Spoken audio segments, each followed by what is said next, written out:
Winona LaDuke comes from the Chippewa tribe of the White Earth Reservation in Minnesota. LaDuke attended Harvard, where she quickly became involved in Indigenous rights issues. She began her tireless work at the young age of 18 when she spoke before the United Nations. LaDuke founded and serves as director for the White Earth Reservation Recovery Project, acts as program director of the Seventh Generation Fund's environmental program, and led a delegation of Native American women to the Fourth United Nations Conference on the Status of Women. She also co-chairs the Indigenous Women's Network. In 1996, LaDuke served as the Green Party's vice presidential candidate alongside Ralph Nader. In this address to the students and faculty at Claremont McKenna College, LaDuke speaks about the struggle to live in accordance with natural law. She details how Americans are at a loss to consider other languages and cultures. She begins by illustrating how little most people know about Native Americans. Buju ndinwe maganatak, nika gwe gitmagas nungam bine sikwe, idgo, makwa indodem, gaba saga egening indunjaba, migwich, Indinwe maganatak migwich. I'm introducing myself in my language, which is Anishinaabe, and thanking you for the honor being here to visit with you and to talk about some of the issues in my community and elsewhere in the Native community. But I speak quite often of these issues not only in terms of our own communities, but because I believe that they have broader implications for this society. Because Native people are very much a part of this society, and what happens to Native communities is very much what happens to the land of this here North America. To begin with, I just want to say a little bit about who I am and what I do in my community. And I do that because quite often, no matter where you go in North America, it is true that people know very little about Native people, by and large. And that is largely a function of educational institutions in this society, and pretty much what I would say is the absence of knowledge and the absence of education about Native people, not only historically to a great extent, but also in current times and kind of how we exist in the North American continent. So let me say that I come from a reservation called White Earth that is in the northwestern part of the state of Minnesota. It's a medium-sized reservation. It's 36 miles by 36 miles. We are the southwestern portion of what is called the Anishinaabe Nation. Anishinaabe is how we call ourselves in our language. It means people. We're called Ojibways in Canada, and we're called Chippewas in the United States, but we call ourselves Anishinaabe. And there are about 250,000 of us. There are 25,000 on my reservation alone, and we are the largest Anishinaabe reservation, not only in Minnesota. We are in the northern part of 5 American states and the southern part of 4 Canadian provinces. That is the Anishinaabe Nation. We consist of about 100 different reservations and reserves, as they are called in Canada. That is a little bit about where I live and who my people are. We're Algonquin-speaking people in a forest culture. We have some products that come from my reservation and come from my organization, the White Earth Land Recovery Project. Wild rice, maple syrup, hominy corn, and raspberry preserves, all of which we grow and harvest and are part of our traditional economy on my reservation in my community. A little bit more broadly, who are Indigenous people? In the United States, there's over 500 federally recognized tribes of Indian people, Indian reservations. There are more Indigenous peoples or people than that because there are many state recognized tribes, and there are also peoples who are not recognized, but that does not mean that they don't exist. They continue to exist whether or not someone recognizes them, as they have for thousands of years. There are about 1,200 different reservations or reserves in Canada alone. If I ask you how many of you can name, let me look out there, let's say 15 different kinds of Native people. Let me see how many of you can name 15 different kinds of Native people in North America. How about 10? Do we feel more comfortable at 10? You know, I asked that question, and actually a lot of you, are older, and I would assume more educated, and it's pretty much across the board. It doesn't matter where you are. It doesn't matter if they have a high school education or a PhD. By and large, Americans can't name more than 10 different kinds of Indian, although there's about 700 different kinds of Indigenous people in North America. And I think that really just kind of speaks to the dearth of discussion about us in curriculum and in education. And I think, very much over time we've become invisible.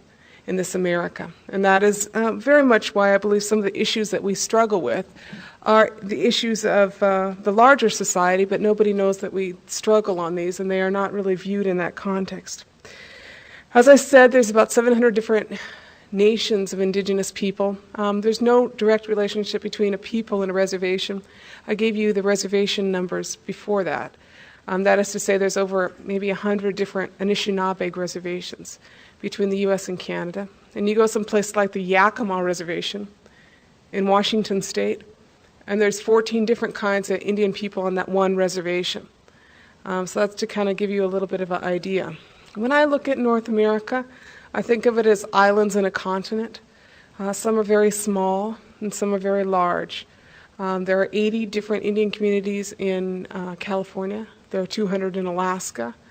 My reservation, as I said, is 36 miles by 36 miles, medium size. Navajo Reservation, Dene-Bakea, as they would call it in their own language, 17 million acres, the size of West Virginia. But to give you a little bit more perspective, there are a lot of lands which are occupied by Native people, but that aren't actually reflected as being Indian reservations.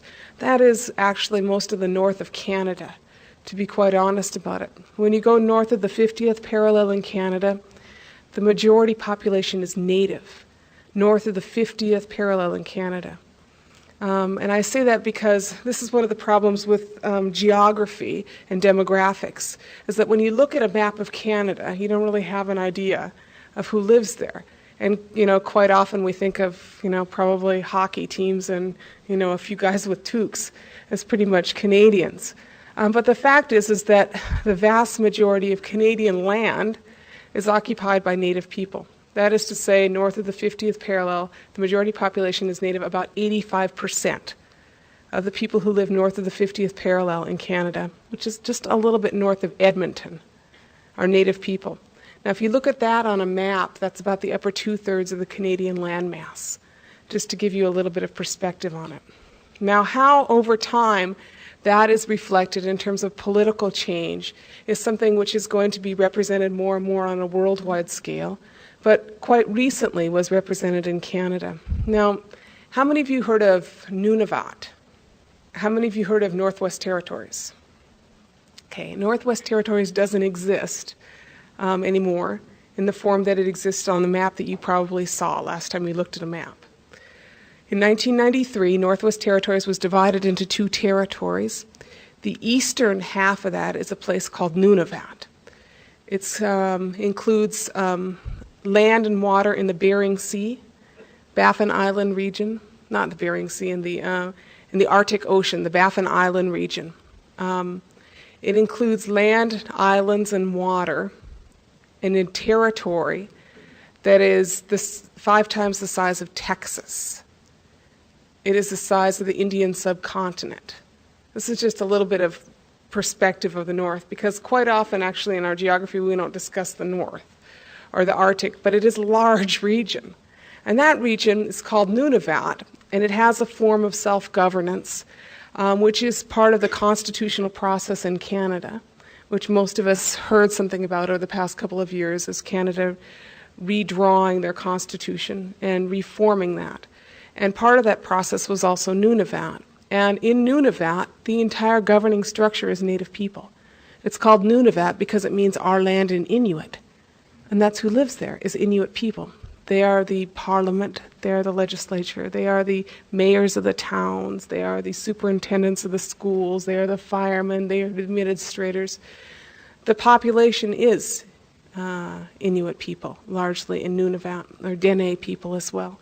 That's a little bit further south. But I say that because the reality is that on a worldwide scale and in many significant parts of North America, although we know not very little, we know very little about Native people, we exist. And we exist and are increasingly, as geography and times change and political climates change and people engage in struggle, people become more and more a part of the entire fabric of the world today. And Native people are very much a part of that. That exists very much as well on a worldwide scale. Indigenous peoples, as we call ourselves, are not only North American. We live in Central and South America. We are 80% of the population of Bolivia, 80% of the population of Guatemala, Quiche, Quechua people, Aymara people. We are, in the worldwide scale, it is said that there are 5,000 nations of people, 5,000 nations of indigenous people. We are the Maoris of New Zealand. We are the Warawara of Australia. We are the Maasai of Africa, Mkosa. We are most of the Pacific, are indigenous peoples who live there. So it is not only Indian people on reservations in some part of North Dakota. We are peoples who exist on a worldwide scale. We are nations of people. Under international law, nations are peoples who share common language, territory, governing institutions, economic institutions, and history. That is indicators under international law of nations of people. That is what the Dene, the Navajo, are.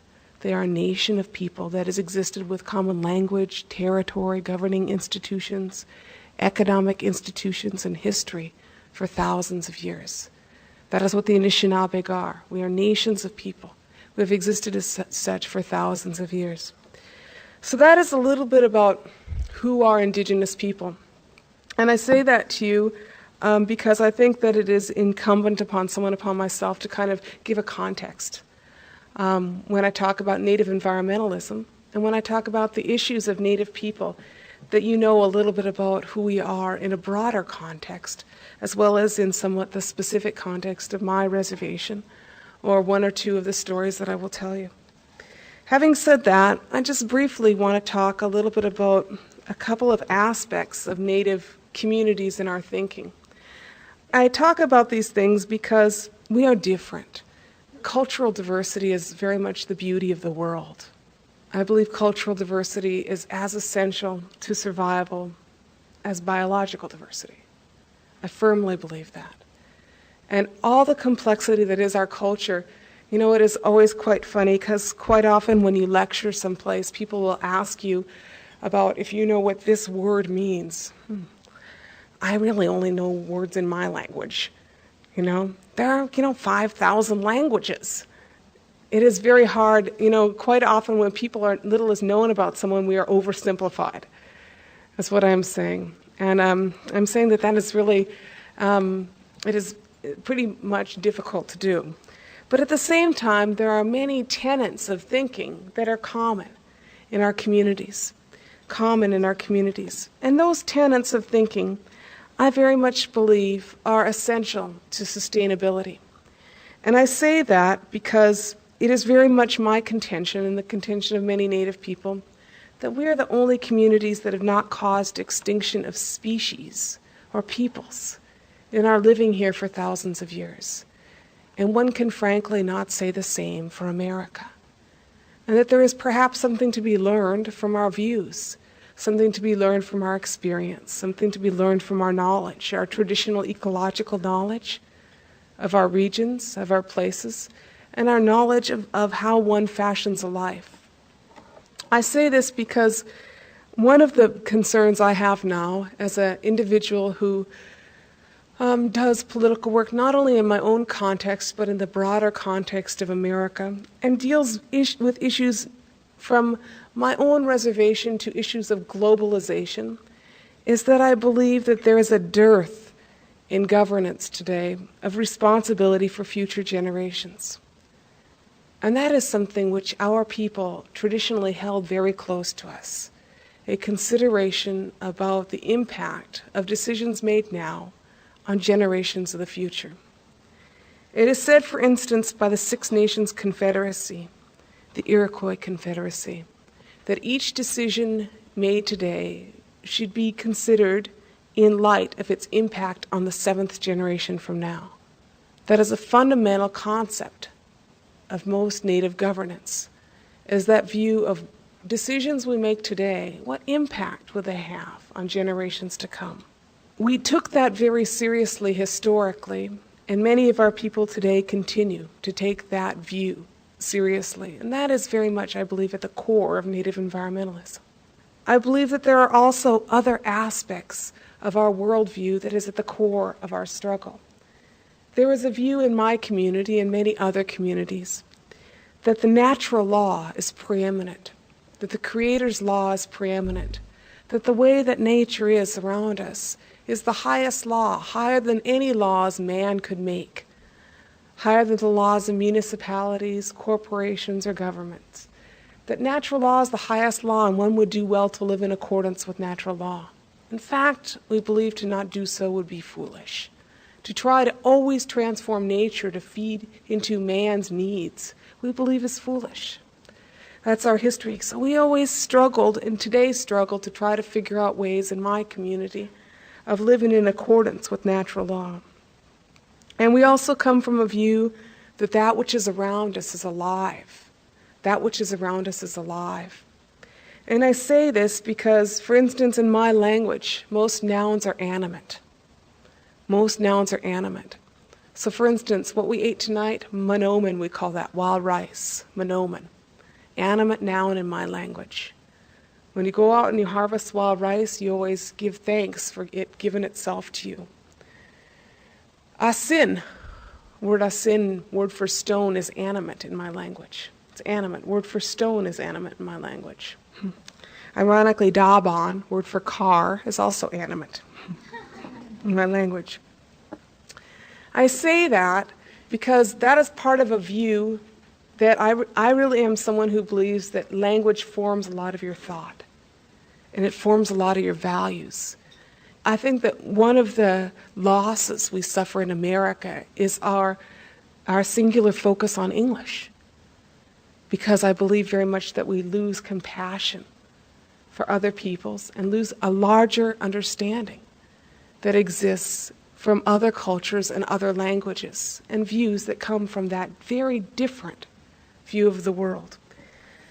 I say these things also to contrast them with what I call industrial thinking. It is very much my view that many of the conflicts which exist in the world today are not conflicts between the Democrats and the Republicans, or the right and the left, or the communists and the capitalists, but more very much conflicts between land-based worldviews and industrial worldviews. Land-based worldviews and industrial worldviews. This is not isolated to a color. It is very much how we identify and ally ourselves, and very much, I believe, fundamental to the challenges we face in America today, as individuals and collectively as a society. So I believe that industrial thinking, instead of viewing natural law as being preeminent, for instance, is founded on the ideology or the thought of man's dominion over nature. The idea of man's dominion over nature. The idea that man has some God-given right to all that is around him, and that all that is around him is of value only in terms of its utilitarian benefit to man. How I believe that translates today in public policy is very clear. For instance, even the language in America over the past 30 years has been drastically transformed with relation to nature. Water is now quite often referred to in terms of water rights, water allocations. Corn is an animate noun in English, but quite often today you no longer see the word corn used. Instead, you see agricultural products, an inanimate noun. It's an entirely different view. The Hopi will tell you that Black Mesa coal field is the liver of Mother Earth. Peabody coal, Arizona Public Service will tell you that it is worth $20 a ton delivered. Two different views of the world. Indigenous people quite often call this the commodification of the sacred. All that is alive, has standing, has spirit on its own, is quite often in this society today viewed only in terms of its utilitarian benefit to man. Hence, questions quite often asked by environmental groups of, do trees have standing? Does the natural world have standing on its own? Or is it only have standing in terms of its value to man? And how do you quantify that? Those are deep value questions. Those are questions that are not unique to Indian communities. They're very much central to the dialogue that occurs in society today. Having kind of discussed that theoretical foundation, I'd like to talk a little bit about Native environmental issues and then kind of return to the broader discussion of the implications for the society. The reality is that the conflict between the two societies, industrial society and indigenous society, industrial worldview and indigenous or land-based worldview, is very much manifest in terms of Holocaust. The reality is that this society in the past 150 years has caused the extinction of more species than since the Ice Age. And this same society in the past 400 years has caused the extinction of over 2,000 nations of indigenous people. 3 or 4 years ago, the Bureau of Indian Affairs declared 17 indigenous nations extinct in the United States. Extinction is not something which is only historic, it is something which is present. The rate of extinction of indigenous peoples in the Amazon rainforest is one indigenous people or one indigenous nation per year. That means that we're gone, that we don't exist anymore, that their languages no longer exist, that those people, their ceremonies, everything that was them no longer exists. That is what extinction is about. It's very much my contention that a society which causes so much extinction is not sustainable. A society which causes that level of extinction that rapidly is not sustainable. That's very much my view. Well, today on a worldwide scale, the reality is that indigenous people are very central to the ecological and environmental crisis, ecological and economic crisis which exists on a worldwide scale. On a worldwide scale today, 50 million indigenous people live in the world's rainforests. They are not unpopulated. It is not Antarctica. It is peopled. The rainforests, whether they are in Malaysia and Indonesia, whether they are in the Pacific Coast rainforest, they're peopled. 1 million indigenous people are slated to be relocated for dam projects in the next decade. More than 1 million, actually. 1 million alone in the Three Gorges Dam project in China. The largest dam project in the world is being built on an earthquake fault. Could not even get financing by the World Bank. You know, when you cannot get financing by the World Bank, that it is not ecologically the most sound project. 72% of the wars going on in the world today involve indigenous people. 1 million indigenous people are slated to be relocated for mining projects, most of them in Southeast Asia, Indonesia. And almost all atomic weapons which have been detonated in the world have been detonated on the lands or waters of indigenous people. The Pacific, the prime example of that. Most recently, of course, France, 2 years ago, in what was called French Polynesia in the Pacific. Questions I have myself about what right they have to have a French Polynesia. What gives them that right to have a French Polynesia? In North America, the circumstances are not that different. 2/3 of all uranium resources, 1/3 of all Western low-sulfur coal come from Indian lands. Basically, all the lights in Los Angeles are kept on by Indians. Navajo coal, Navajo or now Dene uranium from northern Saskatchewan feeds your power plants. Water comes out of the Southwest, a lot of Indian water that comes down here. We have the largest coal strip mine in the country on an Indian reservation. We have almost all uranium mines historically, and almost all uranium mines that today exist in North America exist in Indian territories. I just came back from northern Saskatchewan, which is the uranium-producing region of North America right now, and it is devastating what is occurring up there. And so much disregard, really just total disregard by companies because they are in a remote area, because they are people of color, because the province of Saskatchewan receives so much money on royalties. 50% of Indian lands are wooded, forested. A lot of the forest issues today in North America do not always involve Indian people, but for instance, Northern California, the headwaters cut quite significantly involve sacred sites of Native people that exist throughout that region. And in Canada, the reality is that if you look at Canada and compare it to Brazil, you'll find that there's not that much difference. The rate of clear cutting in the Amazon rainforest today is 1 acre every 9 seconds. The rate of clear cutting of the Canadian boreal forest is 1 acre every 11 seconds. Not that different. And almost the same amount of Native people in both regions. And the single largest hydroelectric project in North America, the James Bay Project, is on an Indian reservation. So that is to say that largely a lot of America's energy policy, a lot of America's natural resource policy remains based on Native people. And a lot of it affects our communities. We also receive the other end. Over the past 5 years, there's been over 100 separate proposals to dump toxic waste in Indian communities, some of the most shameful here in California. Toxic sewer sludge from San Diego on a small reservation east of here. I really think it's a shame. I think that kind of policy is a shame. That kind of a proposal is a shame. And 16 of the 18 recipients of the MRS grant, which is called Monitored Retrievable Storage of Nuclear Waste, 16 of the 18 recipients of the federal grant were Indian communities, largely small reservations. I am proud to say that most of these projects have met with resistance, significant resistance. There are over 250 grassroots Native organizations that exist in the United States, most of them that work on these environmental issues. And many of them have defeated huge projects.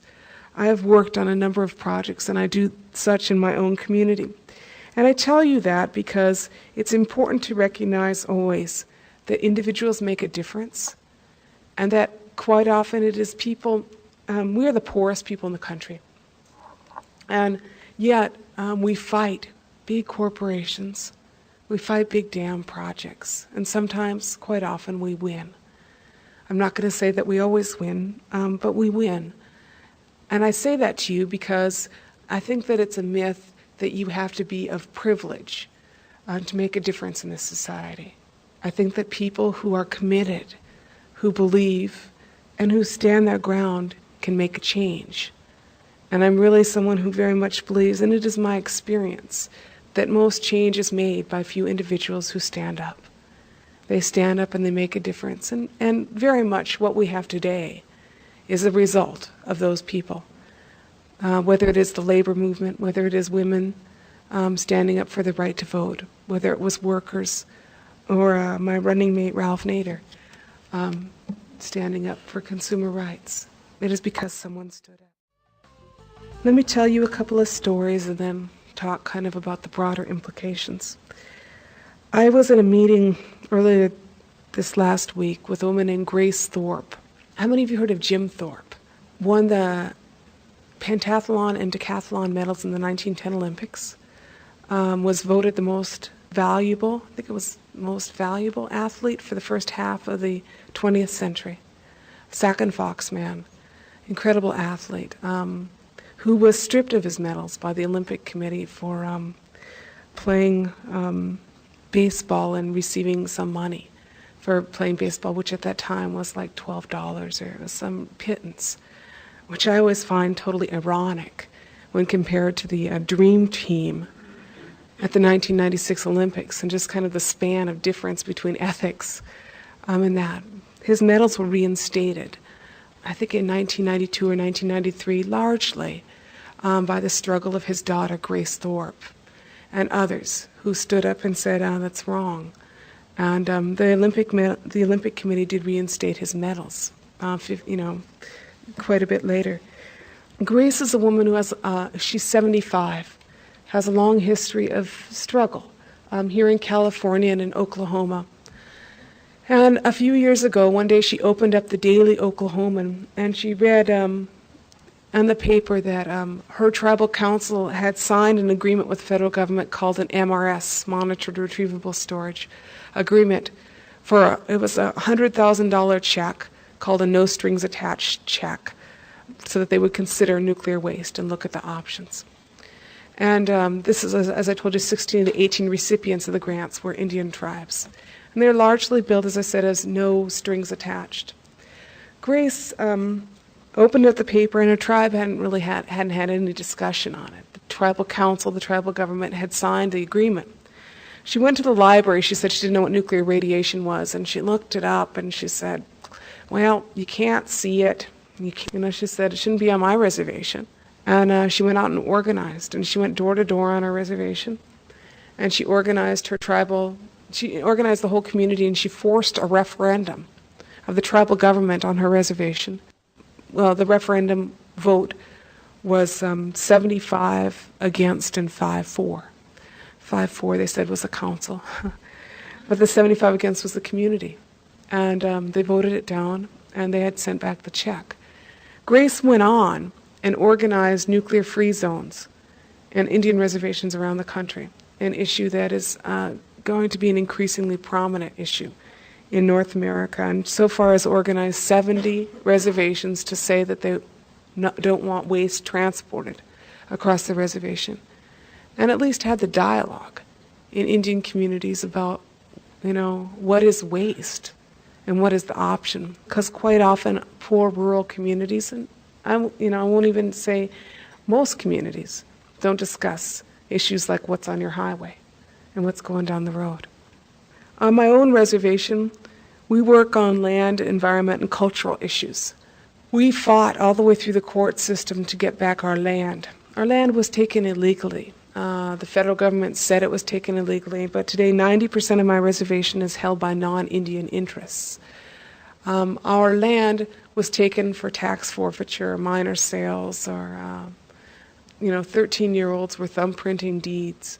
It was illegal under the law of the transactions. And the federal government recognized it was illegal, but said that instead of returning our land to us, they would compensate us.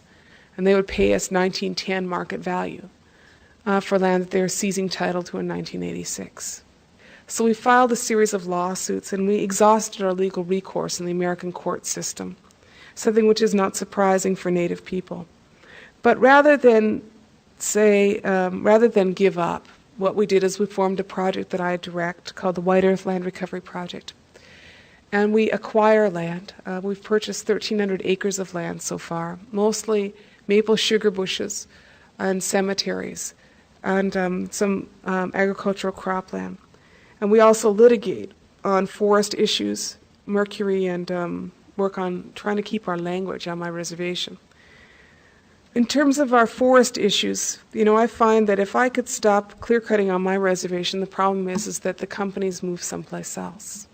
That's what happens. But I spend a lot of time trying to stop them from clear-cutting on my reservation with the recognition that, for instance, a large mill expansion was planned northwest of us or northeast of us by Potlatch, a big company. And they were not required to file an environmental impact statement on their mill expansion. And we filed a lawsuit with the Audubon Society and several other environmental organizations and argued that they should be required to file an environmental impact statement for their plant expansion, but that their plant expansion of a pulp and paper mill should not be the only consideration in the environmental impact statement. Our argument was that, as well, they should consider the increased impact of doubling plant capacity on my forest, on the forests on my reservation. Because that is the reality, is that you cannot do one without affecting the other. And so we are in court now in the state of Minnesota. For a lot of the northern Minnesota region is affected by the mill expansions. I also argued against mercury emission levels being allowed to increase in the state of Minnesota. Now you and I are, some of you may be physicists or in physics or, scientists, but one of the problems of this, of public policy today is how far it is from our understanding. So for instance, when you hear parts per million or parts per billion and ambient air emissions and lots of other terms, at a certain point it is really hard to understand what they actually mean. In the state of Minnesota, as elsewhere, quite often, the amount of emissions, toxic emissions of something like heavy metals and mercury, are allowed to increase, and they come up before public utilities commissions, and they argue for an increase in the allowable levels based on formulas of risk assessment, cost-benefit analysis, and other views where they weigh what the environmental as opposed to economic and health impact is of an increased allowable level of mercury emissions. Now, I live in northern Minnesota, which is relatively pristine. The problem is that emissions from coal-fired power plants in southern Minnesota, around Minneapolis, and incinerators south of us deposit in my lakes on my reservation. So I come from a community that is a forest culture. You cannot be a forest culture if you don't have a forest. That's how that works, right? And I'm also come from a community that is entirely related to water. All our creation stories and all our, we're the Gitchigumi, the whole mythology of America of people who have canoes and go on lakes. That is us. We are subsistence fishing people. My son and I fish. We don't fish like this. We don't catch and release. You know what we do? Ajawak and I go out and we get a net and we stick it in the lake and we haul in 40 fish. That's what we do. That's how we fish. Because that's how we feed our family. Not only my family, but we feed other families and our extended family and older people and people who can't fish. That's a subsistence fishing community. Now, the state of Minnesota issued these reports called Fish Consumption Advisories over the past 4 years. And those fish consumption advisories tell you that because of heavy metals contamination of mercury and PCBs and lead that's coming from these coal-fired power plants and incinerators, that a woman of childbearing age, or a child my son's age, should only eat 1 walleye per week. And basically they argue for catch and release. Now, this is a problem for subsistence fishing people. And the problem is augmented by the fact that mercury is cumulative. All of those metals are cumulative. And so the fact is that if I don't go argue about public policy, if I don't go argue in the hearing process, the amount of mercury that I have or my son has is only going to keep increasing. And at a certain point, we won't be able to fish at all. And then who will we be? Who will we be? I'm not someone who considers myself, I'm called an activist. But to be really honest with you, I consider myself much more just a responsible parent. The question I ask as a mother is, why should I be more concerned about the amount of sugar in my kids' breakfast cereal than I am about the amount of mercury in my kids' tissue? That is the question. I believe that all issues are women's issues. And I believe fundamentally that as concerned parents, that is really our responsibility, to consider the implications of public policy today on our children and on their descendants. So a lot of my work is local, but at the same time I find that I am incapable of only acting locally, that at the same time decisions are made elsewhere that affect me, and that it is my responsibility as well to engage in dialogue in that larger arena. So I have come over the past year to ask the questions about who controls decision-making in society today and what decisions we really make in America. This is a question I have begun to ask. I ask this question because, here in California you could buy anything. I came down here on the plane and all they could tell me was how much choice you have in Los Angeles. You can do anything, you can buy anything, you can drive anywhere. You got 40 different kinds of breakfast cereal and 30 kinds of toothpaste and 70 kinds of shampoo. And in 1987, the number of malls in America surpassed the number of high schools. We are a society of choice. That's what they say. We got freedom of choice in this country. We can choose anything, and that is really, a lot of the mythology of what is great about America is based on how much choice we have. But to be really honest with you, I think that the problem has come to be that we have lost meaningful decision-making. We can make choices about things which actually have very little meaning. We can choose what you want to buy, how you want to spend your day. You can kind of decide what kind of job you have or what you want to have. But really, long-term decision-making, long-term security is actually becoming more and more increasingly controlled by someone else. I say that because I can talk about security, my own security, but the question I really have is how much security I really have. If I can't eat the fish, if I can't drink the water and I can't breathe the air, what do I have? What do I have? I can buy anything. But I actually have no real meaningful control over that kind of decision making. The question of who makes those decisions is really a question about democracy in America. It is not a question about Indian people. It's a question about democracy in America. I think that America has gone far from even its original principles, which I, as a Native person, would probably have question with, to begin with. The idea of one man, one vote did not apply when Sitting Bull was alive. Did you notice this? Indian people were not given the right to vote till 1924. One man, one vote was a nice idea, but it only applied to white men. That is the reality. So I'm not going to make the arguments about all aspects of democracy.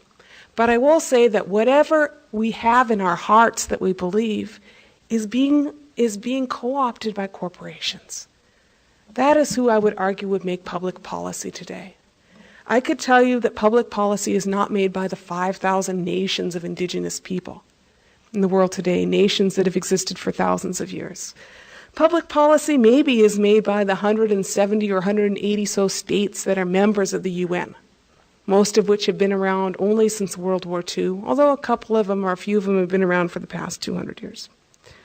But actually, public policy in the world today, I think by and large, is made by the 47 corporations who comprise 47 of the top 100 economies in the world today. Exxon is worth way more than Bangladesh.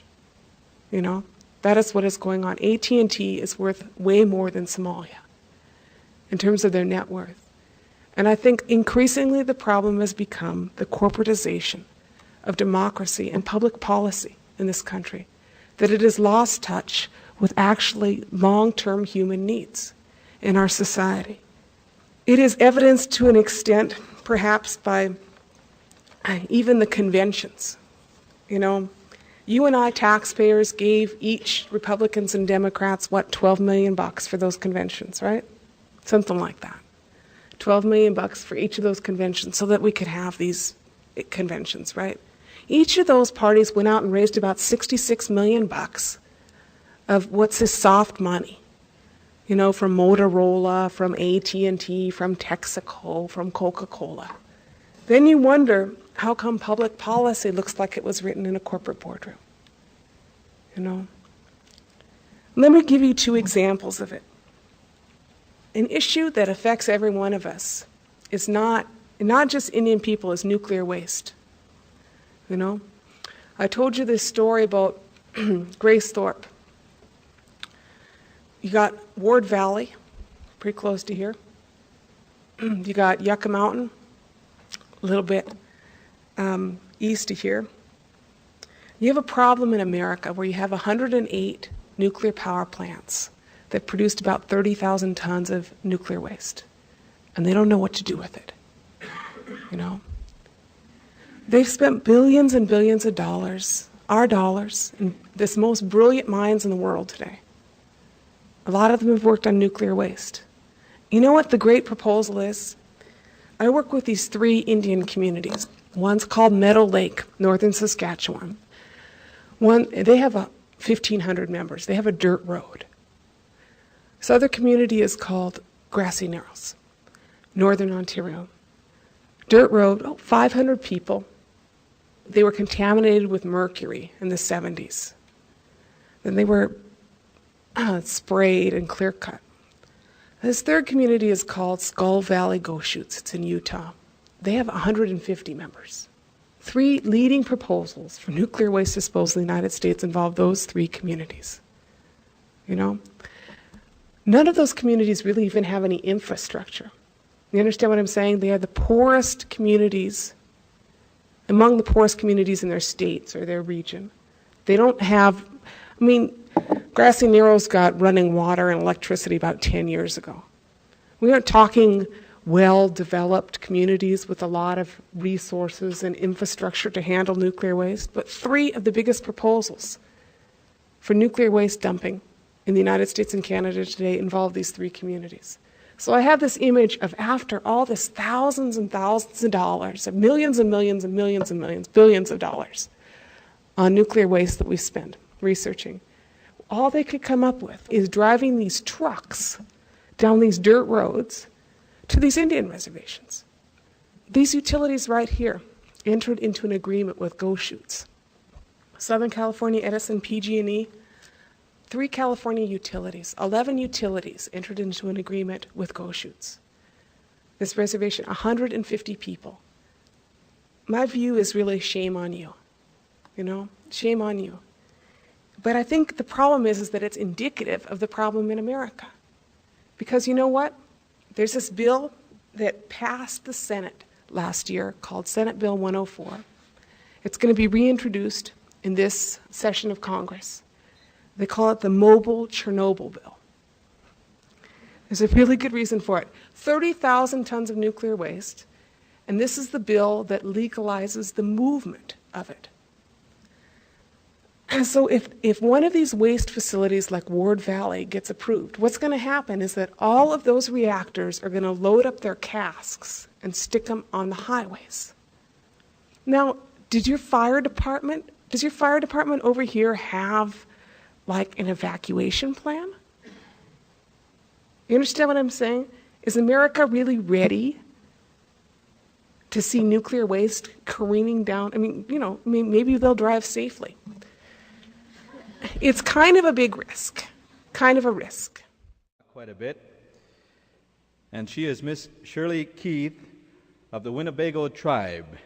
Come on, ladies and gentlemen.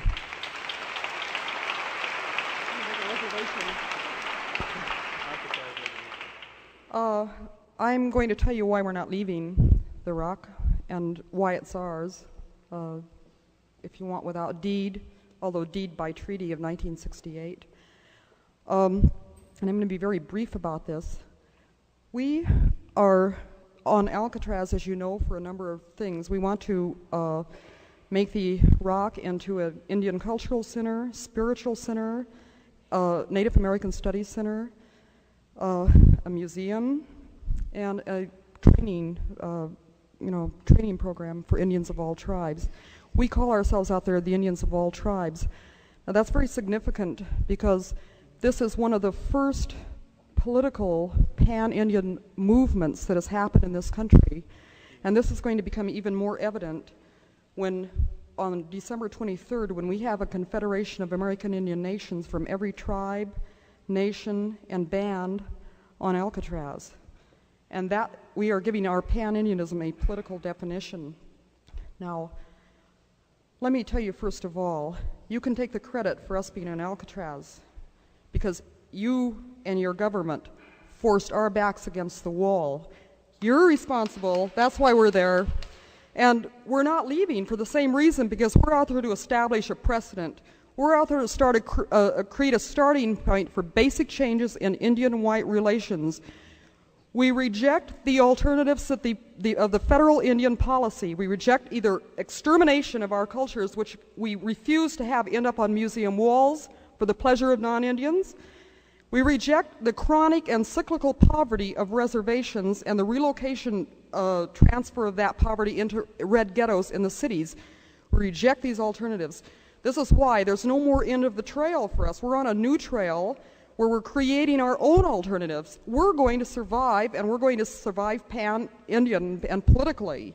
We're winning this fight on a moral and political issues. We're saving the treaty deed for when we get hauled off of this island, if we do, and into the courts. And even if that occurs, we're going back, because that's ours. And another thing about this responsibility of yours is that all of the past Indian policies have been completely detrimental to Indians. You probably are aware of this. However, let me remind you that 371 treaties have been made between your governments and our governments. Your government has violated every treaty it made with us. This is a violation of international law, just as your government is violating the 1954 Geneva Accords and Vietnam. The precedent for Vietnam was right here. There's also the policies in the past of physical genocide, presently extended, logical extension into cultural genocide, the same thing that's going on in Vietnam. The early concentration camp days on the reservations, and I'm not sure they've changed so much. My own reservation looks like a concentration camp. They're very much is paralleled by these relocation centers in Vietnam. You know, you Americans learned your lesson pretty well because, you know, you didn't have to create new policy. You just took what you already done and went over to Vietnam and redid it there, you know. So no wonder it's so efficient. And one more thing, one more parallel with this is the elimination of our food supplies. And the defoliation in Vietnam, I think, is another, parallel there. We reject the fact that your government thinks it can legislate us out of existence, that it can legislate what it wants, when it wants, and how it wants, at the complete disregard of the Indian people's treaty rights, tribal rights, human rights, civil rights, and any other rights, not privileges, rights. And that's why we're staying and we're not moving. And I'm cutting it off there, and I just want to drive home the point that we're not leaving. We're here to stay as Indians, and we're here to stay on Alcatraz.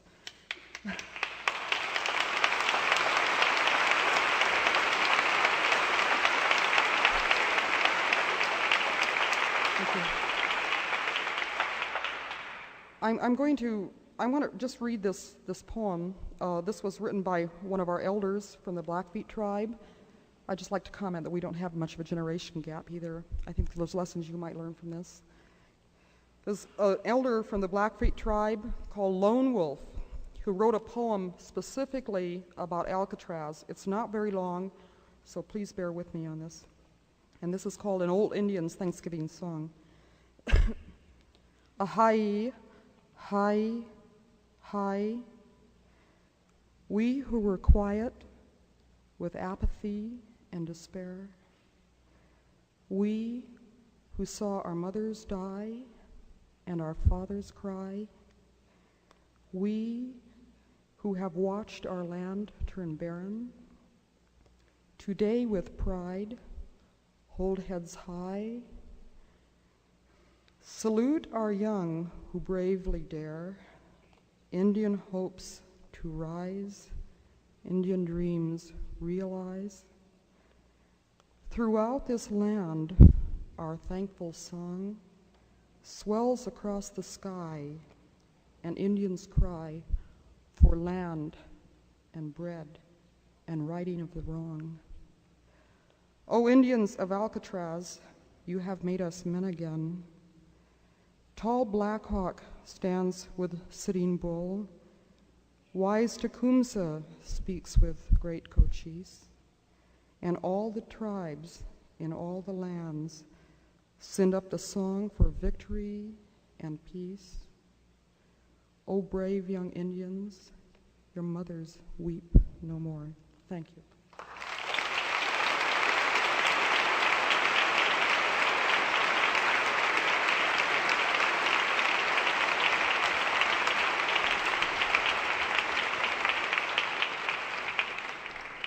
Thank you, Shirley. As you know, our fight for Alcatraz perhaps may be the turning point in the American Indians' destiny. For 400 years, our people have fought a losing battle. We have fought alone. But tonight, with your presence here, all of you, we no longer fight alone. We have friends who are concerned about justice, equality, and the rights of all men. And the fact that you're here symbolizes to us as American Indians that there is a public that does give a damn.